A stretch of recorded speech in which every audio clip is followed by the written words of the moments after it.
만물의 대주제이시며 사랑 많으신 하나님 아버지, 주일 저녁 한 자리에 모여 주님께 감사와 찬양을 드립니다. 이 예배를 통해 드려지는 감사와 찬양이 온전히 하나님 아버지 것임을 고백하오니 주님 기쁘게 받아주시옵소서. 코로나 팬데믹 상황에서 많은 주님의 자녀들이 여러 상황에서 어려움을 겪고 있습니다. 이 어려운 상황을 온전히 주님께 의지하게 하시고 하나님 아버지를 향한 더욱더 신실한 마음을 가질 수 있는 은혜로운 기회의 시간이 될 수 있도록 하옵소서. 가정 예배를 통해 다음 세대 자녀들이 올바르게 주님의 자녀로 세워지게 하시고 명선의 모든 가정에서 감사의 기도와 찬양이 흘러넘치게 하시옵소서. 우리가 살고 있는 이 사회가 빠르게 변화하고 있는 가운데 시험에 드는 상황이 여기저기에 있습니다. 그런 가운데 여러 가지 이유로 죄를 짓고 있는 우리의 모습이 있음을 고백합니다. 하지만 주님, 이럴 때일수록 더욱 긍휼의 주님을 의지하게 하시고 강력하고 은혜로운 성령님의 도우심을 경험하게 하소서. 이 놀라운 은혜를 보다 많은 사람들이 알기 원합니다. VIP 전도운동동을 통해 주님의 사랑을 널리 전파할 수 있도록 인도하여 주시옵소서. 이 시간 말씀 전하시는 목사님께 성령님이 함께 하셔서 영육간의 강건함과 성령의 능력을 입혀주시고 선포되는 말씀을 통해 명성 가족들이 주님의 말씀을 붙잡고 이 어려운 시간을 온전히 감당할 수 있는 힘과 은혜를 허락하여 주시옵소서.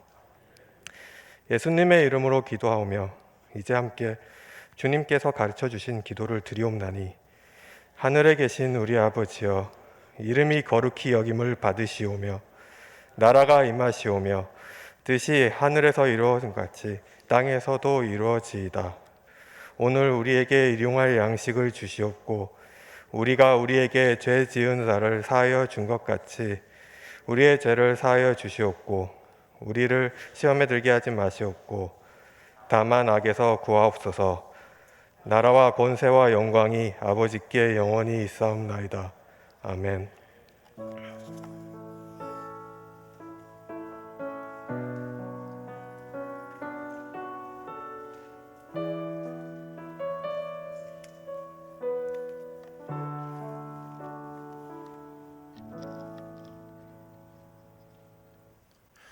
오늘 우리에게 주시는 하나님의 말씀은 신약성경 누가복음 15장 11절부터 24절까지의 말씀입니다. 제가 가지고 있는 성경으로는 신약성경 121쪽에 있습니다.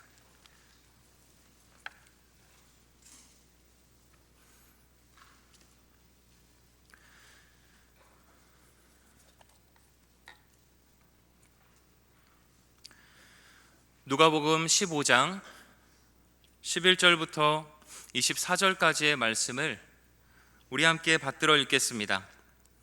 또 이르시되 어떤 사람에게 두 아들이 있는데 그 둘째가 아버지에게 말하되 아버지여 재산 중에서 내게 돌아올 분깃을 내게 주소서 하는지라. 아버지가 각각 나눠 주었더니 그 며칠이 안 되어 둘째 아들이 재물을 다 모아 가지고 먼 나라에 가 거기서 허랑방탕하게 그 재산을 낭비하더니 다 없앤 후 그 나라에 크게 흉년이 들어 그가 비로소 궁핍한지라. 가서 그 나라 백성 중 한 사람에게 붙여 사니 그가 그를 들로 보내어 돼지를 치게 하였는데 그가 돼지 먹는 쥐엄 열매로 배를 채우고자 하되 주는 자가 없는지라. 이에 스스로 돌이켜 이르되 내 아버지에게는 양식이 풍족한 품꾼이 얼마나 많은가. 나는 여기서 주려 죽는구나. 내가 일어나 아버지께 가서 이르기를 아버지, 내가 하늘과 아버지께 죄를 지었사오니 지금부터는 아버지의 아들이라 일컬음을 감당하지 못하겠나이다. 나를 품꾼의 하나로 보소서 하리라 하고 이에 일어나서 아버지께로 돌아가니라. 아직도 거리가 먼데 아버지가 그를 보고 측은히 여겨 달려가 목을 안고 입을 맞추니 아들이 이르되 아버지, 내가 하늘과 아버지께 죄를 지었사오니 지금부터는 아버지의 아들이라 일컬음을 감당하지 못하겠나이다 하나 아버지는 종들에게 이르되 제일 좋은 옷을 내어다가 입히고 손에 가락지를 끼우고 발에 신을 신기라. 그리고 살찐 송아지를 끌어다가 잡으라. 우리가 먹고 즐기자. 이 내 아들은 죽었다가 다시 살아났으며 내가 잃었다가 다시 얻었노라 하니 그들이 즐거워하더라. 아멘. 지난 월요일에 우리 교회 청년이 같은 과 학생들과 단편 영화를 찍기 위해 교회를 방문한 적이 있었습니다. 바로 이곳에서 남자 주인공이 교회에서 기도하는 장면을 촬영했는데, 하나의 장면을 위해 약 30명의 청년들이 각자 맡겨진 역할을 열심히 준비하고 있었습니다. 순간 궁금해서 어떤 스토리인지 물었더니 기독교 남자친구와 불교 여자친구가 사귀는데 서로 다른 종교의 차이로 남자 주인공이 교회에 와서 기도하는 내용이라고 했습니다. 청년의 말에 저도 모르게 불교 다니는 여자친구가 전도되나요?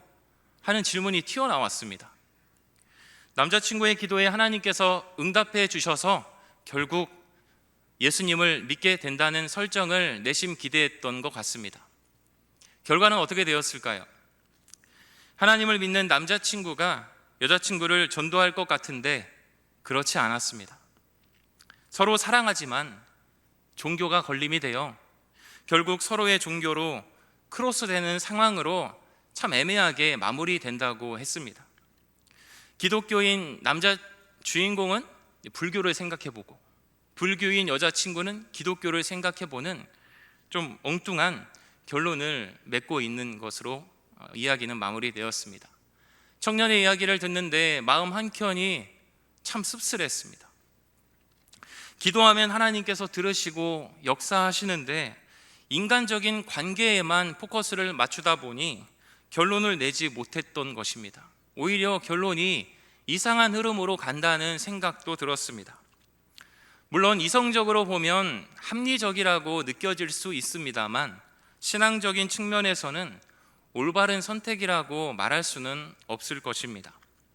하나님을 제대로 믿고 여자친구를 진정 사랑한다면 전도하는 것은 지극히 당연한 일입니다. 사랑하는 사람에게 줄 수 있는 최고의 선물은 뭐니 해도 복음입니다. 아무리 화려하고 값비싼 선물을 받는다 해도 예수님을 모르는 인생은 불행할 수밖에 없습니다. 물에 빠져 허우적거리는 사람에게 가장 필요한 것은 돈도 명예도 권력도 아닙니다. 물에 빠져 허우적거릴 때 살 수 있는 그 구원의 밧줄만이 그에게 가장 절실한 것입니다. 오늘 본문 말씀 누가복음 15장에는 세 가지 비유가 나옵니다. 잃은 양 비유, 잃은 드라크마 비유, 그리고 탕자의 비유라고 불리는 잃은 아들 비유가 그것입니다. 이와 관련하여 예전에 읽었던 책에서 이런 문제가 있었습니다. 100-1은 10-1은 2-1은 일반적인 정답은 99, 아홉, 하나입니다. 그러나 눈치가 빠르신 분들이라면 정답이 같다는 것을 금세 눈치채셨을 겁니다. 정답은 0이지요. 100마리의 양 중에 한 마리를 잃어버리면 목자는 잃어버린 그 양을 찾기 위해 99마리의 양을 들에 남겨둔 채 잃어버린 양을 찾기 위해 적극적으로 나섭니다. 두 번째 비유도 10개의 동전을 갖고 있던 사람이 하나의 동전을 잃어버리면 마치 전 재산을 잃어버린 것처럼 집안 곳곳을 샅샅이 뒤져 결국 그 잃어버린 드라크마를 찾는다는 이야기입니다. 그리고 세 번째 비유인 탕자의 비유에는 2명의 아들이 등장합니다. 첫째는 순종적인 아들인 반면 둘째는 아버지의 유산을 미리 받아 집을 떠나버렸습니다. 성향이 다르다고 생각할 수도 있겠지만 당시 시대 분위기상 상상할 수 없는 행동이었습니다. 일반적으로 유대 사회에서의 재산 분배는 아버지의 임종이 가까웠을 때 이루어졌다고 합니다. 그런데 말씀을 보면 탕자의 아버지에게 건강상의 문제가 있어 보이지는 않습니다. 그렇다고 임종을 앞둔 상황도 아님을 우리는 알 수 있습니다. 그럼에도 탕자는 아버지께 자기 몫의 재산을 요구하고 유산을 받자마자 기다렸다는 듯 집을 나갈 계획을 실행해 버립니다. 그가 어떤 계획을 가지고 이런 행동을 했는지는 나와 있지 않습니다. 그러나 그는 먼 나라로 가서 허랑방탕하게 살았습니다. 그리고 아버지께 물려받은 그 모든 유산을 탕진하고 말았습니다. 30절에 둘째 아들은 오락과 향락을 즐기다가 결국 빈털터리가 되었다고 합니다. 엎친 데 덮친 격으로 그 나라에 큰 흉년까지 일어나자 결국 심한 궁핍을 맛보게 되었습니다. 돈이 있을 때는 모두가 반겨주고 친구처럼 대해줍니다. 그러나 아무것도 없는 그의 곁에는 더 이상 아무도 남아있지 않았습니다. 흉년이라는 공통 문제 앞에 탕자를 돌아보고 챙겨주는 사람은 아무도 없었던 것이죠. 타지에서 남은 것 하나 없이 초라한 신세가 되고 말았습니다. 탕자처럼 계획에 실패하고 외로움과 고독함에 사로잡혀 살아가는 사람들이 의외로 많이 있습니다. 우리도 이러한 문제 앞에 자유할 수는 없는 것 같습니다. 모든 사람이 직선의 인생, 상승하는 인생을 꿈꾸지만 우리 인생에는 어려움도 찾아오고 변수도 찾아오기 마련입니다. 성경에 나오는 수많은 믿음의 사람들의 삶을 보더라도 굴곡이 참 많았던 것을 알 수 있습니다. 괜찮다가도 모든 게 잘 풀리다가도 폭풍이 지나가는 경험을 하기도 했습니다. 그러나 믿음의 사람들에게는 공통점이 있었는데요. 잠언 24장 16절 말씀입니다. 함께 읽어보겠습니다. 대저 의인은 7번 넘어질지라도 다시 일어나려니와 악인은 재앙으로 말미암아 엎드러지느니라. 아멘.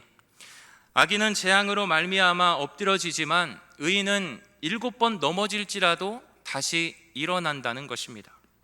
이유가 무엇입니까?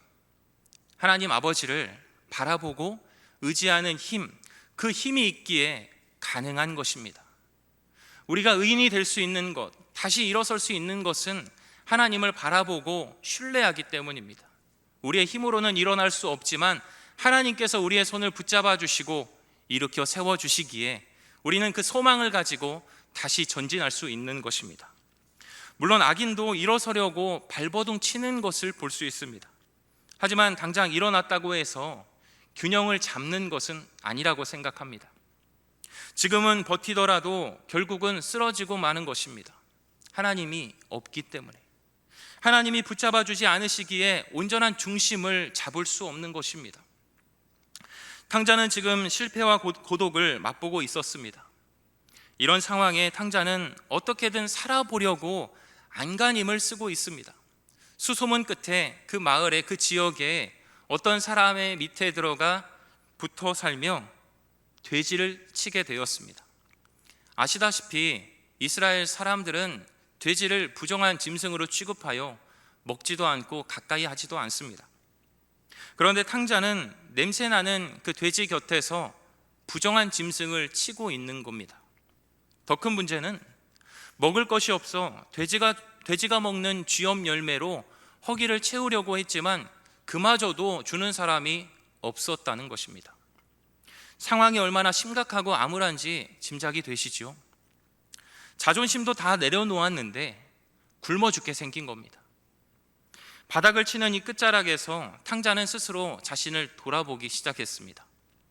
더 이상 소망도 해결책도 찾을 수 없게 되자 그는 자신의 지난 날들을 돌아보기 시작했습니다. 무엇이 잘못되었는지, 어디서부터 꼬였는지 스스로를 돌아보며 깊이 생각하게 되었습니다.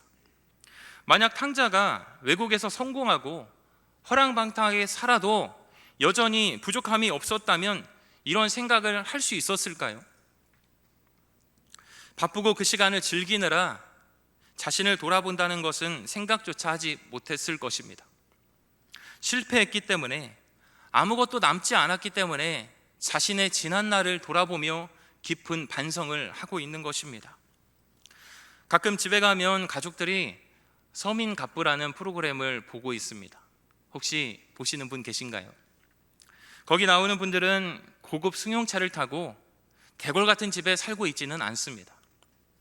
오히려 평범하면서도 분명한 소신과 성실성을 보여줍니다. 그분들에게는 실패라는 공통의 경험들이 있습니다. 실패는 분명 아픈 경험입니다만 그 실패가 교훈이 되고 처방이 되어 지금의 성공을 이루어 주었다고 해도 과언은 아닐 것입니다. 탕자는 실패했습니다. 그러나 그 실패로 인해 탕자는 잊고 있었던 가치를 다시금 생각하게 되었고 새로운 전환점을 맞이할 수 있었습니다. 우리 17절부터 19절 말씀을 함께 읽어보겠습니다. 이에 스스로 돌이켜 이르되 내 아버지에게는 양식이 풍족한 품꾼이 얼마나 많은가. 나는 여기서 주려 죽는구나. 내가 일어나 아버지께 가서 이르기를 아버지, 내가 하늘과 아버지께 죄를 지었사오니 지금부터는 아버지의 아들이라 일컬음을 감당하지 못하겠나이다. 나를 품꾼의 하나로 보소서 하리라. 탕자가 스스로 생각했을 때 가장 먼저 떠오른 것은 아버지의 집이었습니다. 아버지의 집에는 양식이 풍족하고 일꾼들도 많은데 왜 나는 여기서 굶어 죽고 있나? 스스로 한탄하며 아버지의 집을 생각했습니다. 아버지의 집을 떠올리자 그는 잃어버렸던 자기의 정체성을 회복할 수 있었습니다. 그는 실패한 사람도 굶어 죽을 팔자도 아닙니다. 아버지가 사랑하는 소중한 아들이었던 것입니다. 세상의 많은 사람들은 하나님 아버지의 사랑을 모른 채 열심히 치열하게 살아갑니다. 오히려 우리보다 더 치열하게 살아가는 분들도 많아 보입니다. 그러나 언제 찾아올지 모르는 문제와 어려움 앞에 불안해하고 두려워하는 게 사실입니다. 겉으로는 내색을 하지 않지만 이 불안함은 다양한 모습으로 표출되고 있습니다. 얼마 전에 대기업 앞에 있는 식당에 가서 점심 식사를 하는데 그날이 비 오는 날이었습니다. 비가 보슬보슬 내리는데 젊은 남자 직원 약 40명 정도가 식당들 앞에서 3, 4모 모여서 담배를 피우고 있는 겁니다. 40명 정도가 담배를 피우고 있으니 식당 앞이 뿌연 연기로 가득했습니다. 식사를 하는데 저 연기가 이 공간으로 들어오면 어떡하지? 저기를 나갈 때 저분들이 밥 먹고 난 다음까지 담배 피고 있으면 어떡하지? 공포스러운 생각까지 들었습니다. 우리나라에서 가장 좋은 기업이라고 불리는 그 회사에 다니는 직원들이 왜 저렇게 담배를 많이 피는 걸까 하는 생각을 해보았습니다. 그분들의 사연을 다 알 수는 없지만 한 가지 분명한 것은 저들에게도 예수님이 필요하다는 것입니다. 예수님을 모르기에 인생의 참 의미와 행복을 누릴 수 없고 건강을 해치는 것임에도 불구하고 마치 친구처럼 가까이 하는 것입니다. 예수님이 아니고는 인간의 외로움과 공허함을 해결할 수 없습니다. 예수님을 만날 때 우리는 삶의 진정한 의미와 행복을 발견할 수 있습니다. 탕자는 아버지의 집을 떠올리며 잃어버렸던 자기 정체성을 회복할 수 있었습니다. 하지만 집으로 돌아가는 것이 말처럼 쉬운 것은 아니었습니다. 하나님과 아버지께 죄를 지었다는 사실이 마음을 짓눌렀기 때문입니다. 그래서 그는 아버지의 집으로 돌아가되 아들이 아닌 품꾼 중 하나로 돌아가기로 마음을 먹고 발걸음을 내딛습니다. 탕자의 말과 생각을 보며 어떤 생각이 드시나요? 말씀을 준비하면서 탕자가 진정한 회개를 하고 있구나라는 생각을 할 수 있었습니다. 사실 실패하고 굶어 죽게 되었지만 아들이니까 집으로 돌아가는 것을 대수롭지 않게 생각하고 자연스럽게 들어갈 수도 있지 않았을까요? 물론 그렇게 행동했다면 아버지는 사랑하는 마음으로 품어주고 괜찮게 생각하셨겠지만 형은 그렇지 않았을 겁니다. 형과 동생의 관계는 건널 수 없는 강을 건너게 될지도 모릅니다. 그래서 집으로 돌아가는 길에 탕자의 마음은 전혀 편하지가 않았습니다. 오만 가지 생각에 발걸음도 무거웠을 것입니다. 그럼에도 아버지의 집을 향해 한 걸음 한 걸음 나아갑니다. 여기서 우리는 앞서 살펴본 두 가지 비유와 다른 점을 발견할 수 있습니다. 잃은 양과 잃은 드라크마 비유에서 목자와 주인은 잃어버린 양과 잃어버린 드라크마를 찾기 위해 적극적으로 나섰다고 했습니다. 그러나 양은 그렇다고 아들이 물질이나 양보다 덜 중요하고 덜 사랑하기 때문에 그런 것은 아닙니다. 양은 목자가 없으면 아무것도 할 수 없는 동물이라고 하지 않습니까? 가장 미련한 동물이 양인데, 양은 목자 없이는 길을 찾을 수도 없고 안전한 길로 나아갈 수도 없습니다. 목자가 찾는 순간까지 그는 위험에 노출되어 있는 것입니다. 돈도 제 발로 굴러오지 않지요.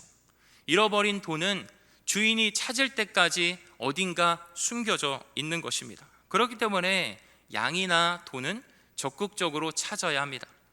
하지만 사람은 설득한다고 해도 돌아오지 않는 경우가 많이 있습니다.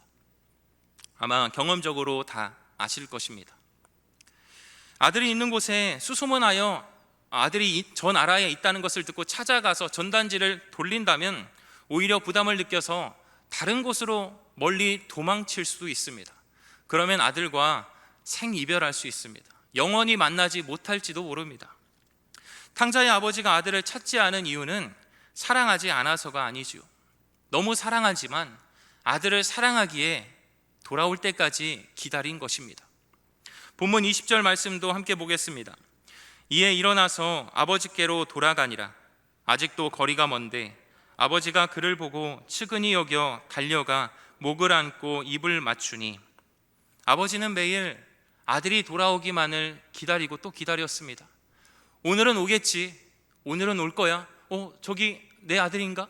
저 사람이 내 아들인가 하며 문 앞에 서서 기다리고 또 기다렸습니다. 그러다 먼 곳에서 아들이 보이자 아버지는 한눈에 알아보고 달려가서 맞아 주었습니다. 알아보기 어려울 정도로 행색은 초라했지만 아버지만은 아들을 알아보고 달려가 품에 안아 주었던 것입니다. 순간 아들은 만감이 교차했을 겁니다. 그럼에도 그는 부끄럽고 송구해서 수도 없이 연습한 참회의 고백을 말합니다.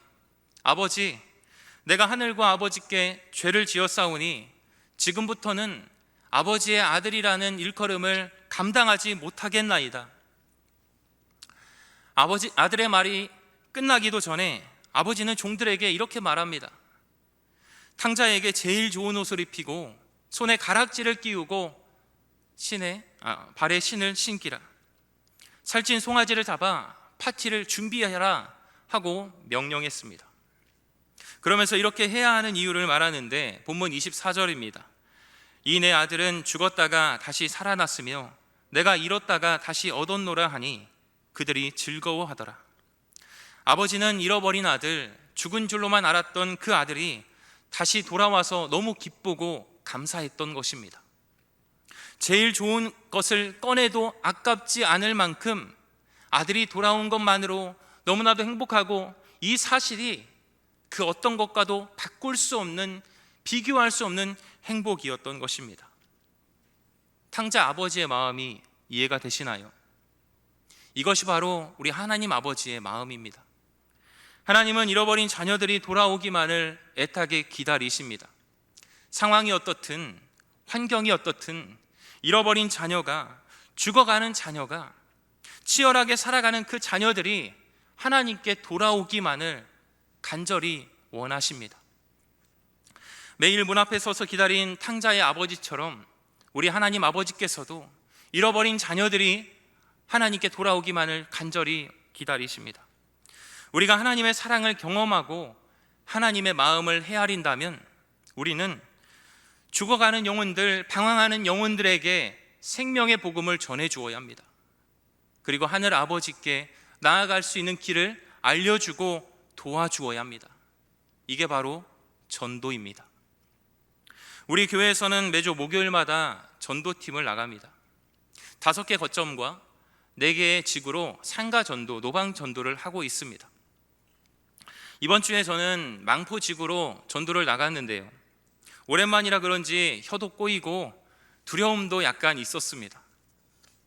그래서 약간 뒤로 빼고 있다가 이러면 안 되는구나 라는 생각을 했습니다. 내가 하는 게 아닌 성령님께서 하시는데 왜 자존심을 세우고 부끄러워하나라는 반성을 하며 준비한 전도 물품을 가지고 사람들에게 예수님을 전하기 시작했습니다. 물론 거절하고 외면하시는 분들도 계셨지만 물품을 받으시고 호의적으로 반응하시는 분들도 많이 계셨습니다. 무거운 장비를 들고 가시는 어떤 남성분에게 인사를 드리고 명선교회에서 왔다고 예수님의 복음을 전하고 있다고 했더니 그분이 저도 명선교회 다니는데 타이슬링 하고 반가워해 주셨습니다. 저도 전도하다가 우리 교회 성도님 만나서 참 기뻤습니다. 이곳저곳을 다니며 전도를 하는데 2명의 여자 청년들이 좀 조용한 곳에서 따로따로 담배를 피우고 있는 겁니다. 담배 얘기를 해서 죄송합니다. 그런데 제가 말씀을 준비하면서 꼭 해야 되겠다는 생각이 들어 하게 됩니다. 2명의 여자 청년들이 담배를 피는데 순간 옆에 계신 권사님께 권사님, 우리 저기 여자 청년들에게 전도해요 라는 말을 했습니다. 그리고 권사님과 함께 다가가서 전도를 하는데 어떻게 되었을까요? 감사하게도 짧은 메시지지만 들어주었고 준비한 물품을 건네받았습니다. 또 권사님께는 감사하다는 인사까지 했던 것을 볼 수 있었습니다. 전도가 끝나고 권사님께서는 여자들이 담배를 피우니까 안 받을 거라고 생각했다고 합니다. 그런데 오히려 더 잘 받는 모습을 보며 놀라셨다고 했습니다. 성령님께서 역사하시니까 그 손을, 그 마음을 오픈했다고 생각합니다.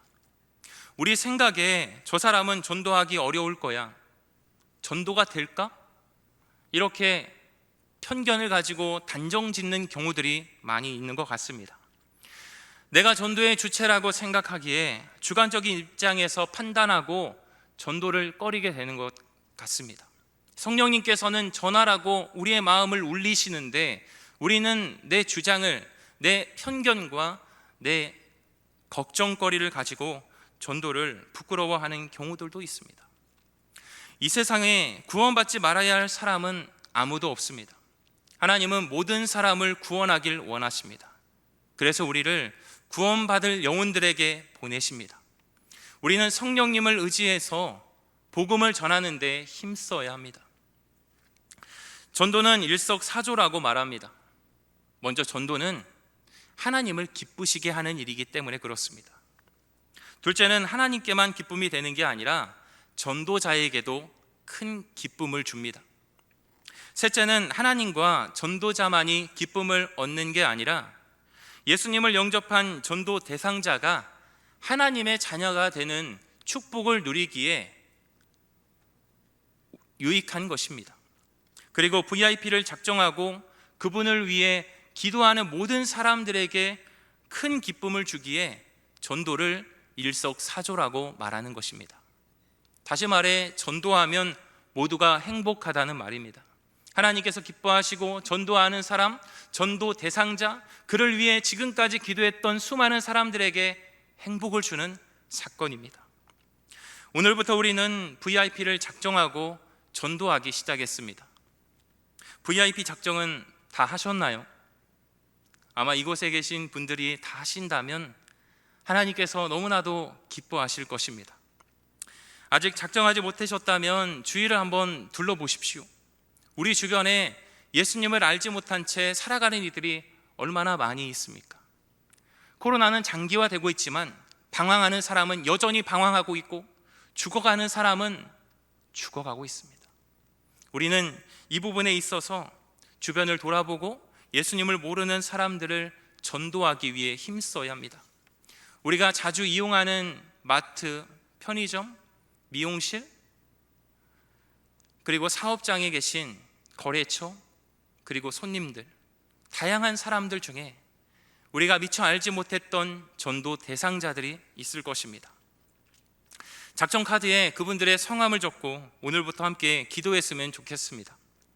우리가 기도하며 기회를 준비한다면 하나님께서 우리를 통해 놀라운 역사를 허락해 주실 줄 믿습니다. 저도 옆집에 사시는 가정과 아랫집에 사시는 가정을 작정했습니다.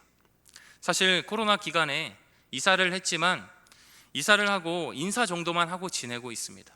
마스크를 쓰고 생활하다 보니 처음에는 매우 어색하고 불편하기도 했습니다. 그런데 아랫집이 얼마 전에 이사를 왔습니다. 그런데 얼마 지나고 아랫집 문 앞에 부적이 딱 붙어 있는 겁니다. 지나갈 때 부적이 마음에 불편함을 주었습니다. 왜 하필 저희 집도 처음에 도배하기 전에는 부적이 문 앞에 딱 붙어 있더라고요. 그래서 마음이 굉장히 안 좋았어요. 그런데 아랫집 사람이 이사를 왔는데 부적을 붙여놓으니 마음 한켠이 굉장히 부담스럽더라고요. 그런데 이제는 마음을 조금 바꿔서 기도하기로 다짐했습니다. 부적이 붙은 그 자리에 교패가 붙고 예수님을 영접하는, 믿게 되는 그 놀라운 역사를 그 가정도 누리게 해달라고 기도하게 되었습니다. 우리가 기도하며 복음을 전하는데 힘쓴다면 하나님께서도 우리를 사용해 주실 것입니다. 주중에 한 권사님과 선교학교 강사님을 통해 동일하게 들었던 말이 있습니다. 예수님을 전하는 것을 성령님께서 가장 좋아하신다는 겁니다. 우리가 예수님을 말하고 예수님을 전할 때 성령님께서 가장 기뻐하신다는 겁니다. 저도 이번에 말씀을 준비하면서 말씀이 너무 잘 써지는 거예요. 그래서 너무 감사했어요. 어렵기도 하고 이 말씀을 잘 전해야 될 텐데 그런 부담감도 있는데 이번에는 성령님을 의지하며 말씀을 전해야 되겠다 하는 감사함으로 준비하게 되었습니다. 예수님을 전하는 것을 성령님께서 가장 기뻐하십니다. 우리는 약하고 부족하지만 우리를 통해 성령님께서 역사하시고 생명의 복음이 전해질 것입니다. 성령님께서 가장 좋아하시는 일을 하여 잃어버린 영혼들, 죽어가는 영혼들이 하나님의 구원의 역사를 경험하기를 원합니다. 우리의 기도와 전도 그리고 헌신으로 하나님께서 다시 얻었노라고 기뻐하시고 탕자와 같은 인생들이 하나님 아버지의 품에 안기는 놀라운 구원의 역사가 우리 교회를 통해 우리의 삶을 통해 실현되기를 간절히 소망합니다. 아멘. 우리 함께 기도하겠습니다. 한 영혼을 천하보다 귀하게 여기시는 하나님 아버지, 죄로 죽을 수밖에 없었던 저희를 사랑하셔서 구원해 주시고 하나님의 자녀가 되는 권세를 주시니 참 감사합니다. 주님의 은혜와 사랑을 마음 깊이 새기며 아버지의 뜻을 따라 살아가는 저희 모두가 되게 하여 주시옵소서. 우리 주변에는 여전히 복음을 듣지 못한 채 살아가는 이들이 많이 있습니다. 바이러스의 장기화로 교회에 대한 부정적인 이미지들이 진리를 듣지 못하고 보지 못하게 만드는 것 같아 참으로 안타깝습니다. 이런 현실 속에서도 주님이 보여주신 복음의 가치를 기억하며 탕자와 같이 주님을 모른 채 살아가는 영혼들을 불쌍히 여기며 저들에게 생명의 복음이 전해지도록 기도하며 힘쓸 수 있게 도와주시옵소서. 오늘 저희는 VIP를 작정했습니다. 오랜 시간 기도했던 영혼들이 이제는 주님께로 돌아오기를 원합니다.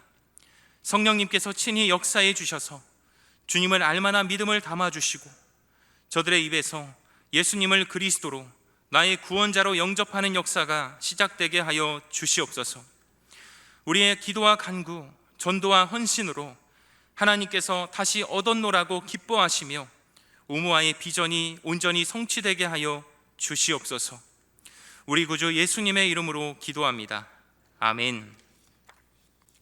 다 함께 일어나셔서 찬송가 510장을 부르며 하나님께 준비한 예물을 올려드리겠습니다. 옆에 분들과 이렇게 인사하겠습니다. 복음의 증인으로 살아갑시다. 복음의 증인으로 살아갑시다. 아멘. 찬송가 510장입니다.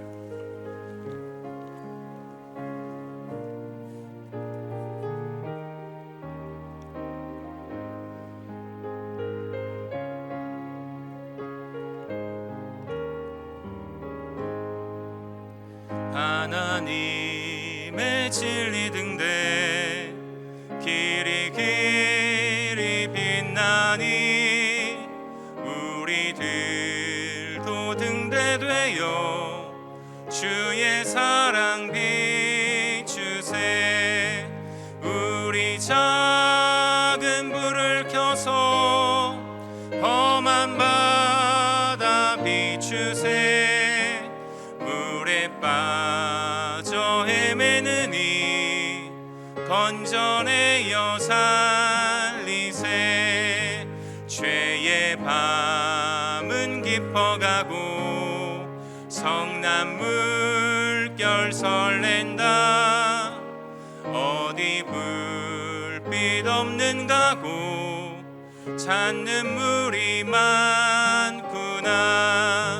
우리 작은 불을 켜서 험한 바다 비추세. 물에 빠져 헤매는 이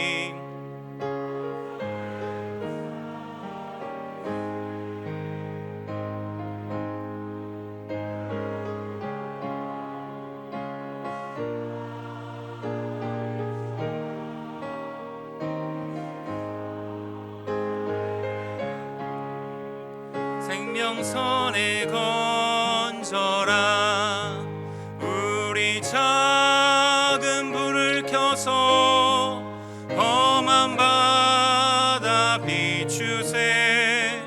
물에 빠져 헤매는 이 건져내어 살리세. 영광을 받으시기에 합당하신 하나님 아버지, 하나님의 크신 사랑과 은혜에 감사를 드립니다. 지나온 모든 순간들이 다 하나님의 은혜였음을 고백합니다. 베풀어 주신 은혜에 감사하여 이 시간 귀한 예물을 구별하여 드리오니 기쁘게 받아 주시옵소서. 우리의 삶을 통해 일하기를 원하시는 하나님 아버지, 주님께 받은 은혜를 마음 깊이 새기며 우리도 주님을 위해 헌신하며 살아가길 원합니다. 작정한 VIP를 위해 기도하며 저들에게 생명의 복음이 전해지도록 기회를 준비하고 담대히 예수님을 증거할 수 있게 도와주시옵소서. 성령으로 충만하게 해주셔서 성령님의 인도하심을 따라 하나님의 나라를 위해 살아갈 수 있게 인도하여 주시옵소서.